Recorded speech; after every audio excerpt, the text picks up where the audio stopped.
Hi, everyone. Welcome to the latest edition of Brio HR Do It with Brio. I'm really excited today because I get the chance to talk about something which I know quite a lot about, recruitment and hiring. And even more excited because I have Mei Wah Chan on the podcast with me. May's actually been recruiting in Malaysia for, is it 12 years now? Almost 12 years. No, Almost 11. 10 11 years. years, almost 11 years. Yes.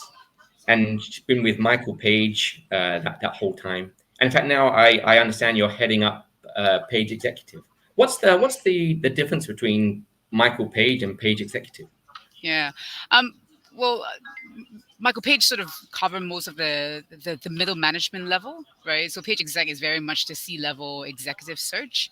Clearly, they are much lower volume, a much more targeted search. So we're talking about the number one and the number two within the structure of a business. Yeah. So it's just a much higher level and more exclusive type of level of search. Yeah. So it's not really the volume and more of the volume campaigns that we do a lot within Page Contracting, Michael Page brand. So yeah. So that's the real difference. And actually, another exciting thing is that Michael Page is actually partnering with Brio HR on Yeah. Page using Brio HR's payroll and timesheet software to manage the contractors with their clients. So fantastic to be able to work with a global brand like Michael Page. But one of the reasons I wanted to do this podcast is because I get so many people approaching me and asking me about scaling their business, especially in Mm. Southeast Asia. I get a lot of kind of startup founders and people from VC firms really just wanting to grab an hour with me just to pick my brain on how to scale their business quickly, how to hire and recruit quickly in Southeast Asia. And I jump on the phone with them or jump on a call with them and I give them my response. But actually, although there is a right way to recruit and a wrong way, there's actually many right ways. And the advice I give them is based on my experience and based on my background, mostly in in-house recruitment. So it's always good to understand somebody else's opinion on how these things happen. Someone from an agency background. Outsourced to Um, Michael Page. that's one way to do it. But I mean, I've always really heavily pushed employer branding, the Yeah. importance of employer branding and the value that it can add. But actually, in reality, if I look back at my past 10 years in recruitment, almost 90% of the people I've hired at iFlix, at Lazada, at Brio HR, they've actually been directly headhunted by me. Um, so it's always interesting to understand what's the purpose of employer branding, as in trying to attract the right candidate, but also the purpose of headhunting, as in actually trying to reach out and engage with qualified candidates.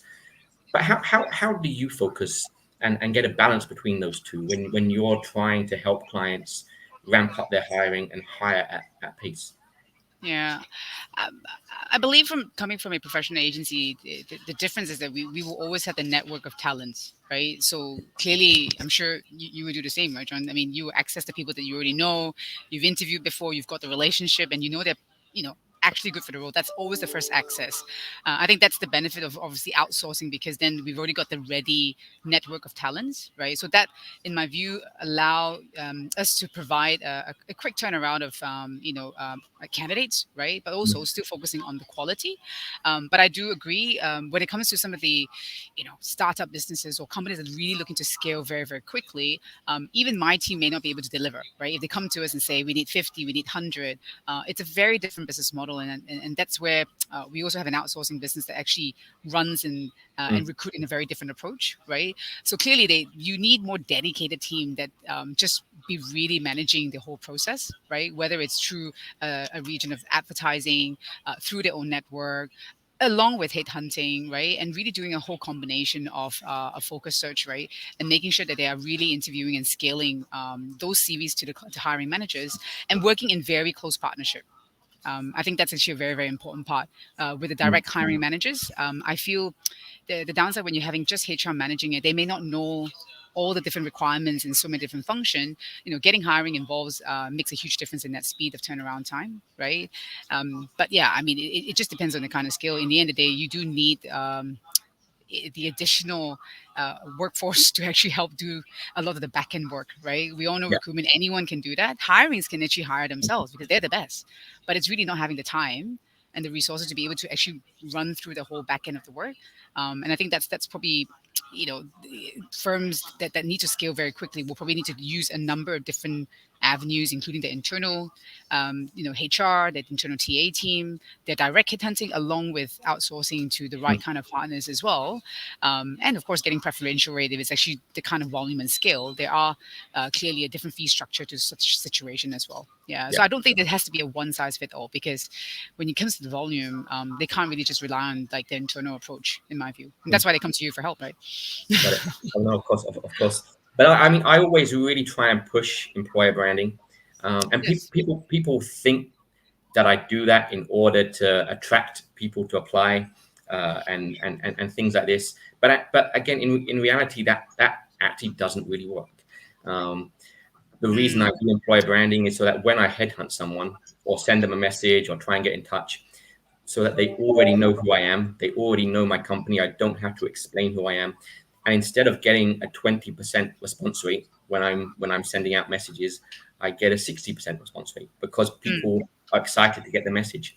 But Yeah. is there a noticeable difference for you when you're Yeah. headhunting? You're not necessarily using your own brand. You're hiring for other companies. Yeah. Is there a Yeah. noticeable difference in response rate when you are hiring for companies with a good employer brand versus completely new startups who no one has ever heard of?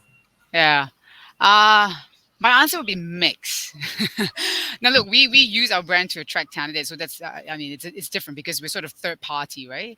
But because we represent so many different brands, and when we approach candidate and sell them the organization, not necessarily the big brands means they. I mean, of course, the likes of your. I mean, if you Google and LinkedIn, these are the big companies. They don't use agency because they're such a great brand. People will always want to work for them, right? But there are also some very big brands where a lot of times, because you've got such a strong brand already, there's also certain stereotype impression of the culture of the business and how they work, and it almost become a ripple effect that the moment people hear their brand, they're like, oh, I'm not interested, I heard this, I heard that, my friends told me this, I'm not really keen to join. So it could go both ways, right? But I've also worked with organizations where they don't have a very strong brand, but they got some real interesting work they're doing, the products, the values, and the culture, and then that's where we spend a lot of time talking about the business branding per se, like what are their vision and all that. And if they have something well set out, personally, I think it's way more exciting selling those sort of businesses as well, right? Because it's a bit of a blank piece of paper. Candidates, they don't really know what they do, but they're more interested to find out a little bit more about the business, right? So, I personally, I don't think it's always about like the size or the scale. It really is depends on how consistent organization have their so-called employer branding, but do they live and breathe that brand and the values when they're engaging with candidates? The biggest challenge that I have as a recruiter is I work with organizations where they say this is how they operate, but then when they interview and when candidates meet them, it's totally the opposite, right? And that's usually one very big sort of turn off for a lot of talents, right? They don't see that consistency. Yeah. So my view and my advice for organization is just making sure that you have to cascade that brand. It's you can't have that HR or the head of talent that's actually driving these brand values, but then it doesn't actually connect with the hirings that are actually going to be the one conducting the interviews. So Yeah. I think that consistency has to be really, really key. Every single stage of Yeah. the interview, you know it has to sort of be Yeah. same message. It's actually it has a very negative effect on hiring to have a fake employer brand, and I've learned that the hard way. Having when I first started getting into employer branding, just shouting out and saying how positive things were, how amazing things are, but then when people come on board and they realize it's not that fairy story, it's not as the brand made it, then they leave after 6 months. And it would Yeah. have been better if they hadn't joined in the first place, because Yeah. it takes up so much time training them, getting them up to speed, doing all these extra things. If they leave in 6 months, you've wasted 6 months of your time when you could have just hired somebody who had a clearer idea of the expectations. Yeah. But again, Yeah. for me, I mean, when I first joined Brio HR, we hadn't gone to market yet. We had very little publicity. And if I was messaging 100 candidates, I could expect only about 20% reply rate because nobody knew who we were. We had no Yeah. name in the market. But then fast forward to 2.5 years where we've spent an enormous amount of time building our brand on social media and getting the message out there. Now I can realistically expect a 60% reply rate. Yeah. And Yeah. actually, when we're hiring for niche roles, some of the niche roles we hire for on the development side, there might only be 100 people in Malaysia who have the skills that we need. Yeah. So 20% of 100 versus 60% of 100, that's a huge difference when we're trying to hire people quickly. Yeah. But that's one of the subjects that people ask me about is how do they hire quickly? It's not an easy subject to answer, and Yeah. especially I tell them sometimes you do have to slow down because sometimes you will make decisions based on speed rather Yeah. than based on quality, and you end up hiring a candidate who is actually not that great, but you think he can Think, kind oh, of I do just the need to job, do the job. and I want someone to Yeah. fill the seat. How do you get that balance? Because you've got the added pressure of being a vendor to the client, and they have expectations. They're paying you. They have expectations Yeah. of what you have to deliver. How do you get that balance of speed versus quality? Um, I don't do everything my client asks me to. I have to, be honest. I have to be very transparent and back myself. A lot of times we get pressure from our clients all the time because they expect outsourcing means that we should be able to deliver, any kind of search anytime. But the reality is, like you mentioned, John, like technology, it's a very competitive market. Some of the good talents it's such a small pool, and they have, there's such a demand for these talents, right? So if there really is, say, a limited, pool of talent, I'm not going to go and tell the client, yeah, I'm sure there's a lot out there. I'll continue finding them, right? And there going to be some situation where it will take more time, and we'll just have to explain and really push back and manage the expectation. I think that the thing about recruitment, it is about managing stakeholders and giving them an overview of what's available, what not. Because a lot of times, if let's just say there really isn't, like you mentioned, the specific developer roles that Bureau HR looks for is not a lot. Let's just say if you've maximized all the resources, then what are you going to do? We have to think about different solution, right? And what I've seen some clients do is that, okay, they've hired candidates that actually may not be experienced, but they invest a lot in looking at training, upskilling them, developing those talent, Mm. and actually, they've then sort of still hit their headcount and their hiring process as well, right? So I mean, I think companies who are looking to scale, they have to be prepared that they can't just approach one strategy and one size fits all. Asia, Malaysia is a very candidate-driven market. The market's growing very, very rapidly. I believe it's not really an employer's world; it really is an employee's world. So they do have to be adaptable, right, and really sort of adapt depending on the kind of roles that they're recruiting for, right? Because I think every specialist, every function is a little bit different. So I think that actually is key to really understand what are the challenges and how they can actually approach that space better to make sure that they are attracting the best talents as well. Yeah. There's definitely different strategies for even with the same company, but for different roles, you do have to approach recruitment differently. If you're hiring marketers versus finance people versus developers, there's a different strategy for each one. So it's not even one size fits all. Even within a company, you have to you have to try many different avenues for different types of roles. But do you also get frustrated with clients' procedures and policies when it comes to recruitment in terms of maybe taking too long to get replies, too many needless interviews? Massive all the time. I mean, that's the reality. I deal with many different clients, so definitely like the list is an exhaustive list, right? And I mean, having a long process is still not the most frustrating. Inconsistent approach in hiring, right? Changing expectation or having 5 rounds of the interview and every single stakeholder is not involved in that communication. They're all looking for something different. Or worse still, you're getting a candidate go through 5 stages of process and the interview is exactly the same. They're asking the same question, repeating the same question, and making the candidate feel that have you really not looked at my profile, or have you not Yeah, really listened to some of the things I've mentioned? So that's actually one real frustrating aspect, right? And I feel when those situations happens, candidate will think that they don't really know what they're looking for, right? And it's actually, as much as it's a great job or great company, it can be a real turnoff for many candidates, right? So I think being there needs to be a good flow.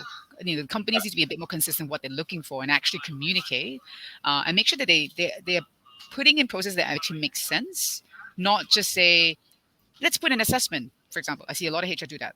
They do it at the end of the process. Okay. Oh, they didn't score well. We're going to reject the candidate. But I'm like, that's not what personality assessment is all about. It should be a tool to help you, you know, Yeah. assess the candidates in that process, right? So there's still, unfortunately, a lot of process that's put in place. Nothing against HR professionals, but there are some that's just very mandatory because of HR processes, but then they're not really thinking through and involving stakeholders. They're actually the ones hiring, right?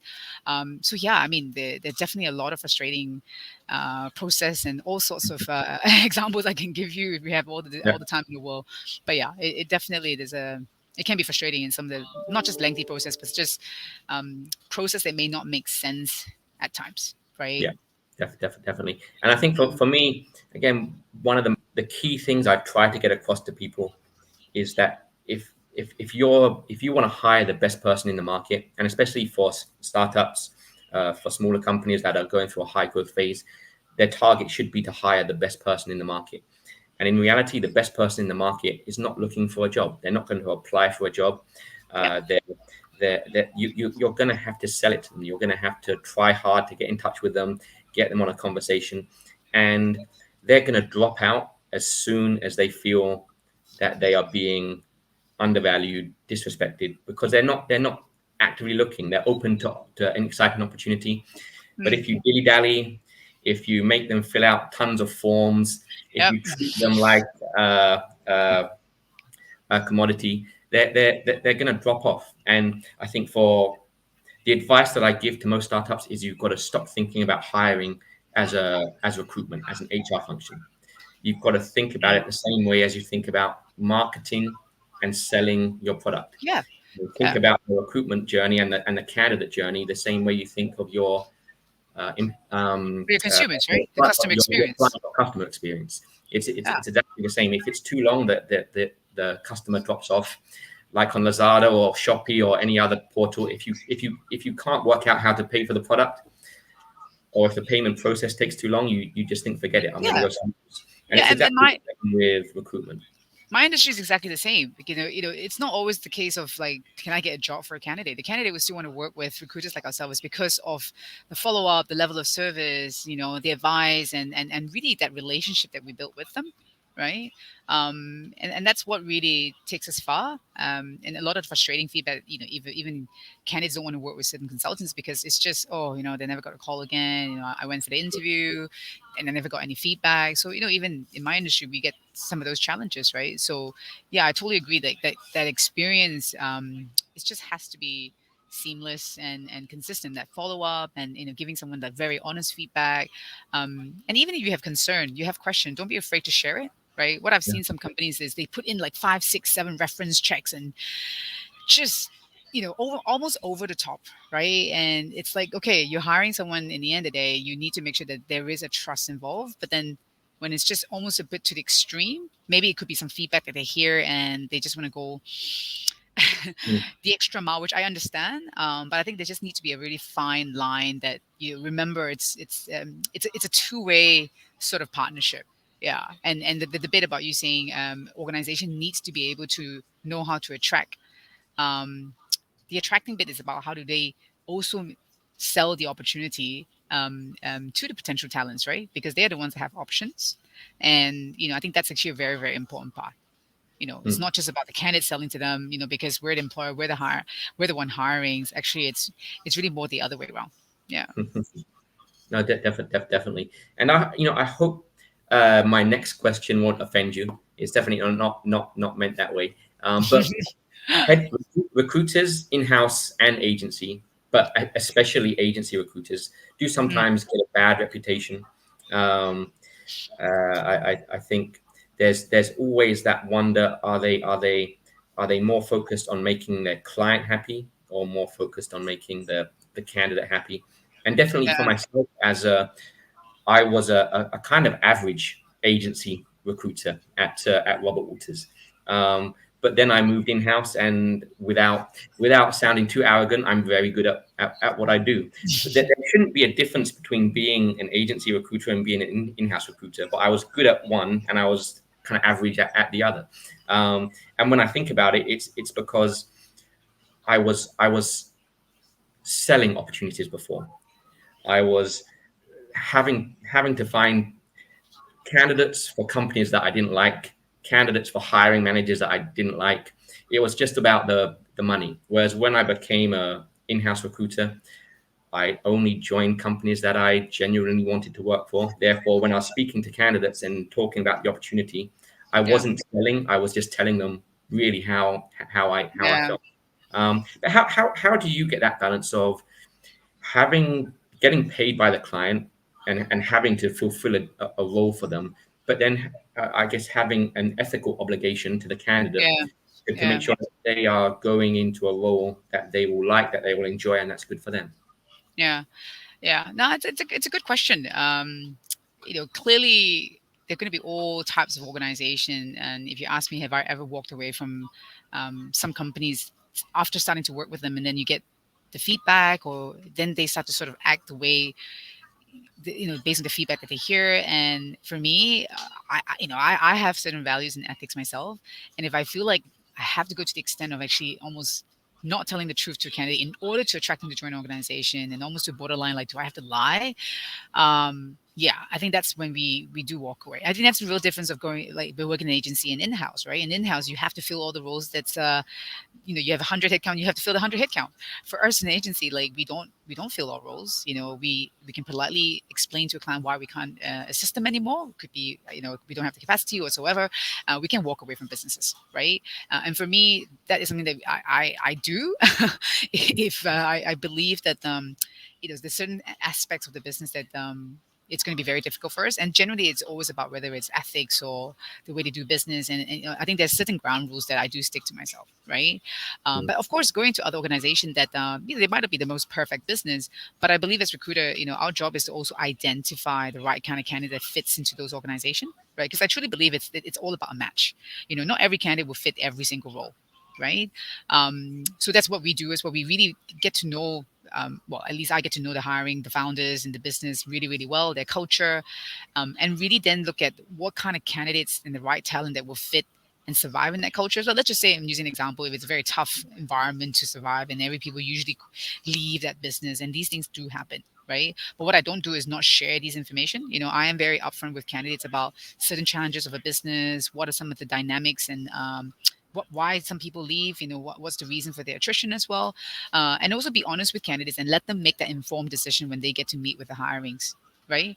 Of course, there will be some challenges where some candidates, will not be excited to proceed. But of course, there will be some candidates who will keep it very open-minded, right? And then, of course, we will look at what are some of the aspects that can still attract them to take a job like this, right? So, but for me, it's really matching people for the right role. Yeah. So there's always going to be a candidate right for every single company, unless the expectation from one organization is almost like unrealistic to what they can attract. Then that's where I then sit down with a client and go, look, this is the challenges. We've spoken to this amount of people. Every single person is rejected because of this. So where we add value to our clients, not also just all about finding candidates for them. It's also giving them a lot of raw feedback, what the market's saying about them. Yeah. So it's really down to them whether they want to do anything about it, right? Some clients, they really take the feedback and they think about ways of working on it, but clearly there's some that's maybe not that straightforward, because it could be a legacy issue. Or so we do really extend that feedback. It's not just about the candidates, but we do give a lot of feedback to clients as well. Yeah, because at the end of the day, they need to know the truth in order for them to hire. Yeah, definitely. And I guess I got into recruitment at around the same time that LinkedIn launched. I think for the first year that I was in recruitment, I didn't even have a LinkedIn account. By the time I moved in-house with iFlix, I use almost nothing except LinkedIn to find candidates. And as I said, across iFlix, Lazada, and Brio HR, almost 90% of the people that we've hired have come directly being headhunted via LinkedIn.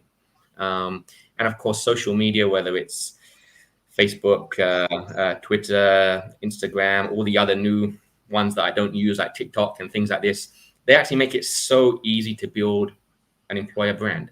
Someone who is kind of not creative and can actually still go out, use their phone, use their devices just to create a very powerful employer brand very, very quickly.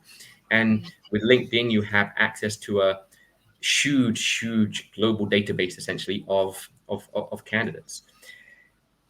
Instinctively, I would think that has a negative impact on recruitment agencies. But actually, as LinkedIn has grown, as social media has grown, the global recruitment market, the value of that market has also substantially grown and continued to grow. And I believe Michael Page is still having great year-on-year growth. How do you deal with the fact that actually your clients and potential clients now have access to essentially the same database as you, have access to a more powerful branding opportunities? How do you think recruitment agencies will have to evolve as these tools get more powerful and as the clients or companies' internal recruiters have more opportunity and more power to find candidates themselves? Yeah. No, I always get asked this question. Do you think platforms like LinkedIn or social media will then sort of make my role redundant at some point? In fact, I don't think so. I mean, a lot of people say, like, will technology take away this job, right? Where you are interviewing a robot and then you get a job, like, maybe, but I still think technology will be more of a tool to assist in hiring process rather than totally take the human aspect out of the way. Um, I believe you still can't take away having an individual like ourselves with the experience and the expertise to be able to invest those relationship and conversation and interview and assess and sort of identify talents for our clients very, very quickly. Right. But I have to agree, the competition is more fierce, no longer it's just with agencies, but now with in-house recruiters, they, like yourself, you've got LinkedIn account, they can do the recruitment themselves. Some very good in-house recruiters can fill all the jobs themselves and they barely give us any more roles. And that's a reality, right? But we're not trying to say that we're here to sort of support our clients for all the recruitment, and it's never realistic. They have a cost to be sensitive to. They're not going to spend that much money always outsourcing, but it always just goes back to certain critical roles or certain roles that they really don't have the capacity to fill. I think that's where we then come in and add value with our expertise as well. Right. And also, it just depends on the resources. If you say like a company that's looking to scale, if they have an in-house team that's actually, say, 2 or 3 people, they may not necessarily be able to meet the requirements, right? So it all still goes back to the resources and the time to invest in that whole hiring process. So we do work with in-house recruiters as well, as much as they are meant to be doing the in-house recruitment, but there are still going to be vacancies that they can't support due to the expectation and the pressure. That's where they then still have to sort of outsource to, recruiters like ourselves who already have the access and database of network to really assist them in that process as well. Yeah. So I don't think it would totally, diminish my line of work. Maybe you think so, John, but I really more so, think it's actually going to be a tool. Firms that don't really embrace the technology, then they might be left behind.